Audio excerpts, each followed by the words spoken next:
Last year, I made a video discussing all the turf wars in Monster Hunter, and each game's approach to them. With the release of Monster Hunter Wilds, we have several more turf wars involving brand new and returning monsters. Today, I would like to talk about the turf wars featured in Wilds in great detail, and whether or not the game does a good job with them overall. This video is something of a successor to that one from a year ago. I highly recommend you watch it, but if not, I'll provide a brief summary and some elaboration on things. Monster Hunter World was the first game to introduce turf wars, scripted and bespoke animations where monsters would fight and deal palpable amounts of damage to each other. Some of these turf wars were basic, others were elaborate, and all of them were a treat to watch. World made use of turf wars to bolster its theme of having a living, breathing world. In particular, it really helped to present the food chain and hierarchy of each of the game's locales. For example, in the Ancient Forest, Great Jaguarus is attacked by Anjanath and gets shaken around like a ragdoll. Tobi Kadachi loses to him as well. This places Anjanath cleanly above them. However, Rathalos kind of mops the floor with him. It's not even a competition. And this positions Rathalos as the king and apex of the Ancient Forest. And this goes for other locales too, where Diablos is shown dominating the Wildspire Waste, Legiana for the Highlands, with Valhazak and Nergigante for the Vale and Recess respectively. There was a huge range of fun interactions, and pretty much all of these animations were unique. It became even more fun when fan favourites started interacting with other fan favourites, such as Deviljho fighting Rathalos, Diablos and Bazalgis. We only started seeing animation recycling for the title update monsters, such as Lunastra, where Teostra's turf war animations were recycled for her. Things changed with Iceborne. This expansion added a whopping 24 monsters at launch, 25 if you include Rajang in the first update. In the addition to the expansion bringing back many of the 30 or so from World, this made for a lot of monsters, and that means a lot of turf wars. Many of the new ones were great, however, a lot of the others used recycled animations. For example, Rathalos vs Nargacuga is the same as Rathalos vs Tigrex, which is the same as Legiana vs Barioth. These monsters all have similar body structures, and the turf war is animated in such a way where nothing is really out of character for either opponent. The recycling also goes for turf wars like Tigrex vs Lavinus, being recycled for Barioth vs Volga Anjanath. Turf wars are expensive and time consuming to animate, and the Iceborne developers had a difficult situation where they had to introduce a ton of iconic monsters and give them all some kind of battle. Not just because people wanted to see them, but also because pretty much all of the new monsters could come across each other in the Guiding Lands. This decision ensures that if you're hunting there, there's a high chance the current monsters can turf war each other at any given moment. However, there's a downside to all of this. Many of these recycled turf wars are just kind of lame. Because they're designed to be vague and multi-purpose, monsters don't get to use their unique abilities. Take Tigrex, he's strong, with powerful arms and an ear-shattering roar. Nargacuga is agile, with arm blades and an elastic tail. None of these unique aspects factor into any of their turf wars, as none are unique to them. Compare that to Deviljho's turf wars in Monster Hunter World, that make use of his extreme strength and dragon breath. In Iceborne's defense, for a lot of these turf wars, I believe it was a choice between recycling animations or having no animations, and perhaps recycling was the better choice. I don't think there was an easier way of doing things, but unfortunately it did lead to some bad turf wars. For example, Velkhana doesn't really get to use any of her unique abilities in her turf wars, because they're all largely recycled from Kushala Daora's. Rajang vs Deviljho was a highly coveted interaction because of how iconic those monsters are as a pair, but that animation was recycled too, from Ruin and Nergigante vs Deviljho, which disappointed many. Rajang and Nergigante both attack by punching, so it made sense to recycle the animation here, but it still left many feeling deflated. And the question of whether or not this recycling was good still remains to be seen. Monster Hunter Rise also had turf wars. It introduced many new ones, but also brought back a lot from Iceborne for the many returning monsters. Turf wars previously exclusive to the Volga Anjanath subspecies were now given to the base form, and now Rathian shared many of Rathalos' turf wars. And this goes for the other turf wars too. Nargacuga and Tigrex all keep their recycled animations, which, to call back to my earlier question, makes me wonder if those are just going to be their turf wars forever. Rathalos or Anjanath vs Tigrex might be a bit generic for the Roaring Wyvern, and while it could have been better, it is functional, and so there's not really any reason to give him a new one. Ideally, it would be nice if some of these turf wars could get reanimated at some point, but that doesn't seem likely.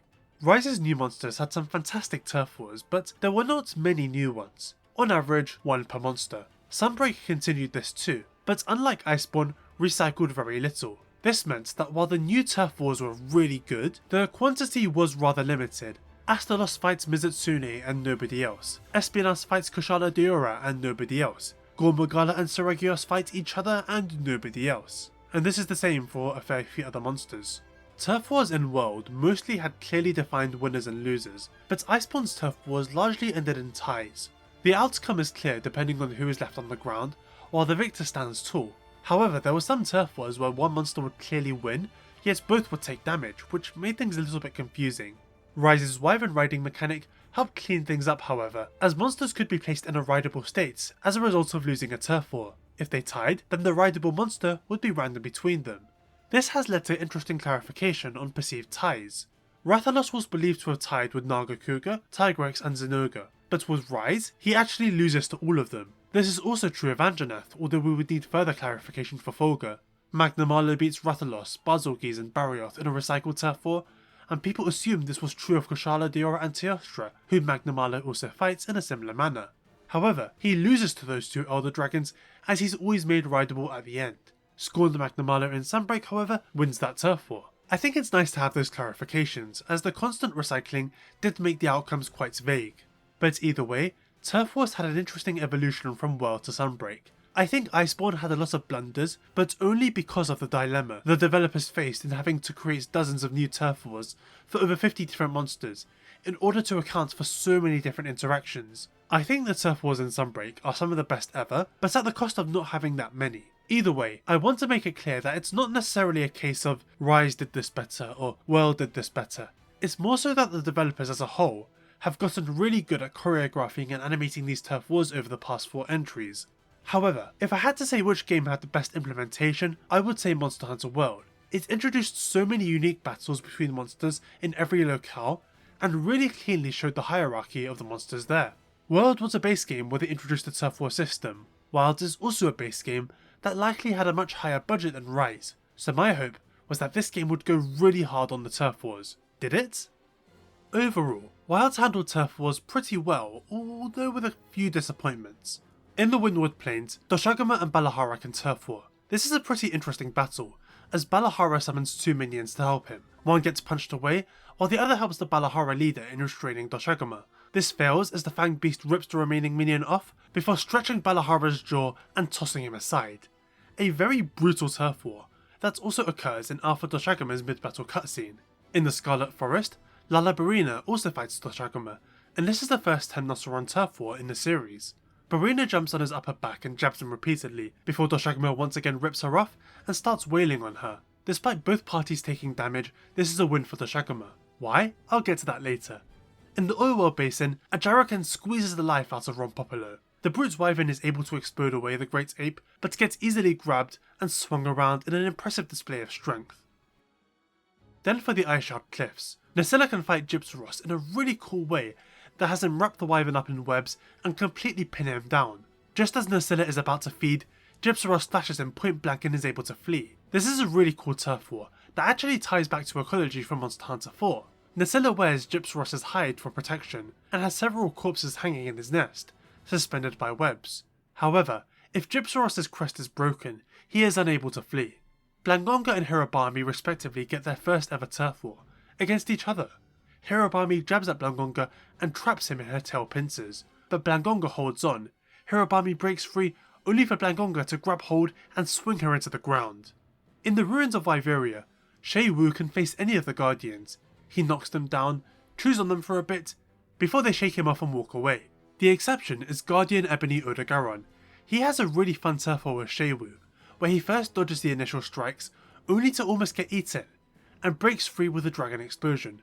Shay Wu, however, is able to shape his tentacles into hooks, grab Ebony and lasso him inwards before stabbing repeatedly and tossing him away.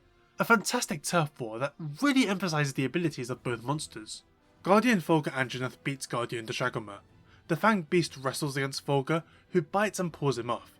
Doshagama tries again, only this time Volga picks him up with his jaws and after a brief struggle, slams him into the ground with a thunder explosion.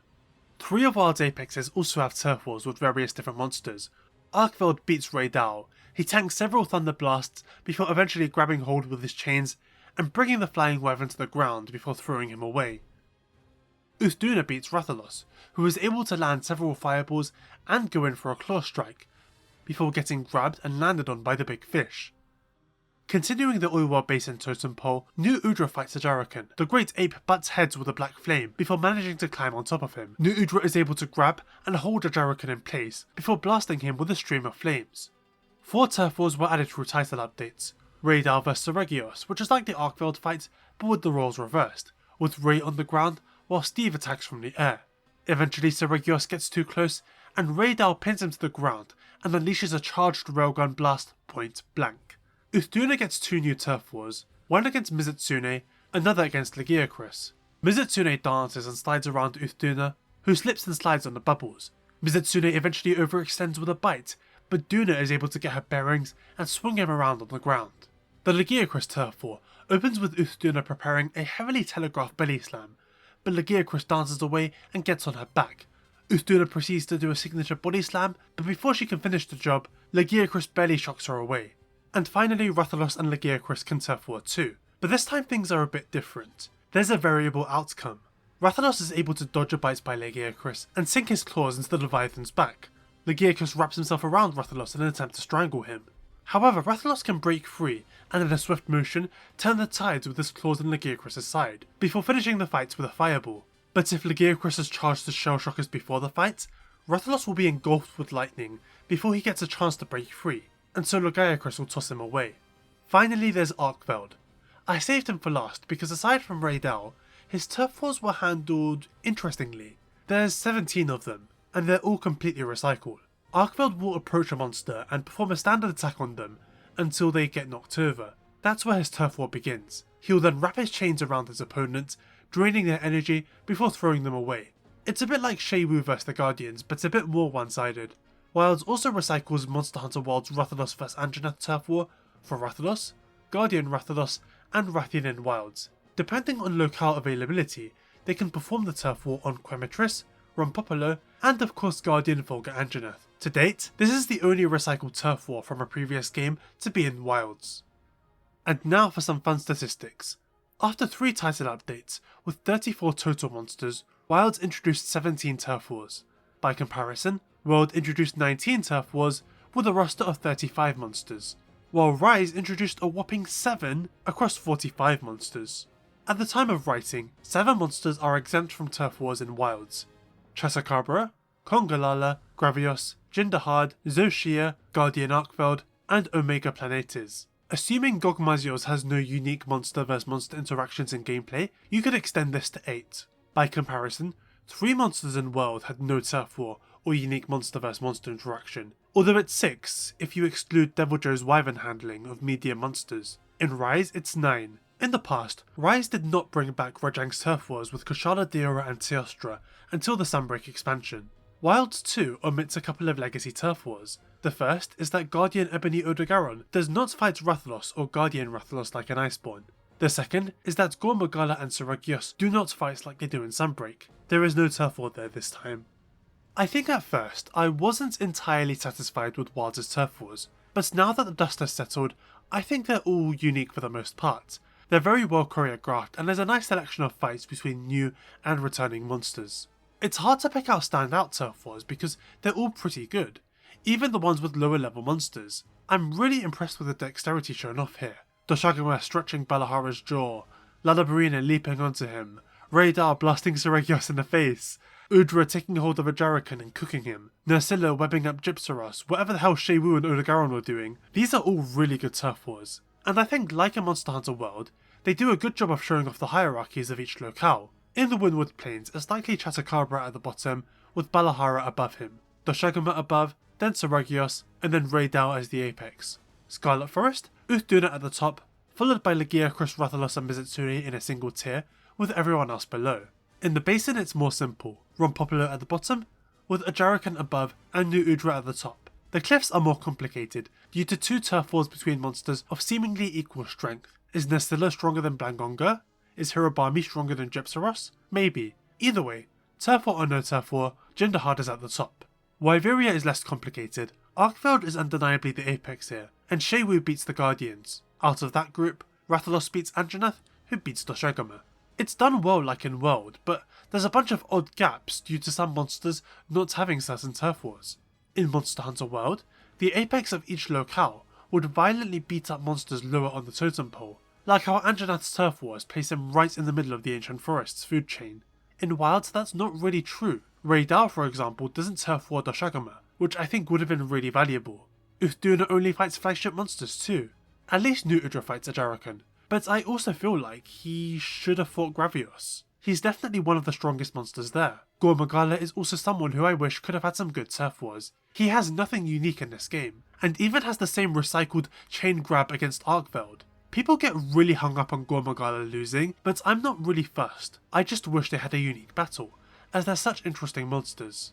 On that note, I think the biggest disappointment is only one unique turf war for Arkveld. Bare minimum, I think he should have had something unique for all the apexes, but maybe that would have been quite a big ask. Again, these are not cheap to animate at all, and Wild still ended up with only 2 less new turf wars than World introduced. During the time of Rise, Magnamalo was given a lot of grief for how his Flying Wyvern turf war was more or less recycled across 7 or so monsters. With Arkveld, it's 17, and let's be honest, the turf war is a lot less interesting. While Magnamalo chased his opponent up into the air as they struggled and fought back, Arkveld just knocks his prey on the ground and wraps his chains for a bit. It's boring. On the other hand, I think it was also rather cheap to implement, you know? I doubt the cost of implementing all of these is the same as one bespoke turf war like with the Raydal battle. It sort of ties back to what Iceborne was doing. A lot of those recycled turf wars were kind of lame, but it was a cost-effective way of having so many monsters interact, which is important for a game where the majority can all come together in a guiding lands. Like I said earlier, and what I perhaps didn't stress enough in my original video, it comes down to the different approaches the developers took with each game. They all have pros and cons. In Arkveld's case, he can go in every locale, so it seems like the developers wanted him to be able to interact like this with a huge portion of the roster. Lagiacrus, Gore, Rathalos, in every locale, he can most likely fight with a few of the monsters there. The chain wrapping animation does work fairly well, no matter the monster's size or shape. I do find it weird how he only gets a unique turf war against Raydal out of all the monsters. Maybe it's because Arkveld fights him twice during the story. I also wonder if this is why Shaywu gets a unique turf war against Odogaron. There's a few more things I want to talk about regarding turf wars. First of all, they can happen anytime, even when you're not present among the monsters, which is not the case for World and Rise. I don't really like this. On one hand, it does make the world feel alive. You know, the monsters are still getting up to their usual antics, while you're not present. Life goes on without you. On the other hand, monsters still have cooldowns for turf wars, and so you can often end up missing them. Sometimes a turf war will happen and I'll get the notification and sit there like, oh, would have been really nice to see that. Another thing is that Wild handles turf war victories differently to World and Rise. World had wins, losses and ties, as did Rise. That game made telling who won or tied easier through the Wyvern riding outcome. For whatever reason, Wild has no ties, only winners and losers here. This is an internal thing. In the files, monsters are marked as attackers and defenders, with the attacker being the victor. In-game, the easiest way to see this is by listing out for which music track is playing and who leaves the area. Uthduna vs Lagiacrus has an ambiguous ending, with both parties taking damage, but Crested Torrent plays and Lagiacrus leaves the area, which means Uthduna wins that turf war, and this is true for many others. This also sheds some light on why Lagiacrus vs Rathalos is like that. Instead of having them tie, the developers went out of their way to have these alternate outcomes, with only one winner and one loser, with potential for either Wyvern to come out on top, which implies to me that this whole winners and losers thing is a very deliberate choice on behalf of the developers. Assuming Gogmazios is the last update, we likely won't get any more turf wars until Master Rank. As such, this is the perfect time to amend my turf war tier list from January of this year. First of all, a brief disclaimer. When I made this turf war tier list, I downloaded all the monster icons from my GitHub repository, which included those from World, Rise and the older games, and recently I obtained the Wilds icons from a similar source. I later found out that every single icon from World and Iceborne in that folder is actually fan-made by an artist called Jeremiah V10 and some friends of his. They look legitimate, but the tell is that World icons normally look visibly dirty, while the fan-made icons are much cleaner. This was not something I was aware of until very recently. Jeremiah and his friends just manually redid them all, but they've spread so far that people think they're official. It's at the point where some of these icons have even made it into the Monster Hunter Now mobile game. I feel the need to mention this because if I am using fan-made icons, then I should mention who made them. Linked in the video are pages that display some of their other work, other fan-made icons in different styles. There's some really impressive stuff there. Going forward though, I think I will try and source the original icons instead. Anyway, moving on. I don't think I'll be rearranging any of the existing tiers, so now for the Wilds editions. Doshakuma vs Balahara I think goes in B tier, above Lunagaron vs Malzeno. I love the involvement of the multiple Balahara, and Doshakuma's animation as he pulls on the jaw is fabulous. Wilds does quite little with pack mechanics, so it's nice to see it show up in a turf war of all things. Doshakuma vs Lalabarina goes in B tier as well, I think above Volcana vs Savage Deviljho. It's nice to get a spider turf war, and the animations of both are so fun, with Lalabarina being very spindly and quick and Doshakuma being a bit slower but more brutal. Ajarakan vs Ronpopolo goes in C tier, above Odogaron vs Titsiaku. Animation wise it's not doing anything that impressive, but it's still better than everything below. Nasilla vs Gypsaros goes in B tier, above Volcana vs Savage Joe but below Doshakuma vs Balahara. I'm a really big fan of the webbing here, but I wish the outcome based on Gypsaros's crest could have been more interesting, because as it stands Nasilla just leaves him there. I wish he put him to sleep or maybe Gypsaros played dead. That could have been a lot more fun. Blangonga vs Hirobami goes above Legiana vs Odogaron in B tier. I think Blangonga grabbing onto Hirobami despite getting pincered is really fun, but not as good as Armadron catching Bishoten midair. Sheiwu vs Guardian Ebony Odogaron goes in A tier, above Rajang vs Ruinina Gigante. It really makes use of the physicality and unique abilities of both monsters, and I'm a really big fan of how Sheiwu uses his pin to drag Odogaron back in, or how Ebony uses his Dragon Nuke inside Sheiwu's mouth. That was really fun as well. Sheiwu vs the Guardians goes above Volga vs Nagakuga in E tier. It's not that interesting of a turf war, but I do like the eating animation, so it won't go at the bottom. Guardian Volga Anjanath vs Guardian Doshakuma goes in A tier, above Rajang vs Kirin. In Iceborne, none of Volga's turf wars were unique to him, so this is actually a series first, and it's a really fun turf war. It makes use of his strength, his unique lightning abilities, and I'm a little bit fond of this one as well because when I first played Wilds, there was a bug where Guardian Doshakuma was stuck on the ground, but Guardian Volga was still locked into the turf war animation, so it just looked like he was fighting an invisible opponent. That was how I first witnessed that turf war, and it was quite funny. Raydal vs Steve goes in A tier, above Primordial vs Volcana, and I think it's pretty much only because of the point blank railgun blast. It's just really funny, he just knocks him down, traps him, and then the horns come together and he starts charging it, and Uthduna vs Rathalos goes above Malzeno vs Lunagaron, I think. And I would put Mizutsune's right above that because of the bubble animations, and I would put Legiacris's right above too. All top of B tier, which I'm not trying to be lazy, but they kind of all follow the same theme and end the same way. Rathalos vs Legiacris is above Raydal vs Soragios in A tier. It's a really good turf war, but I would actually put Legiacris vs Rathalos top of A tier, because the shocking is really funny because you can see Rathalos screaming, and it gets points for having a variable outcome that's actually unique. New Udra vs Ajarakan, in my opinion, should go above Rajang vs Bazalguz in A tier.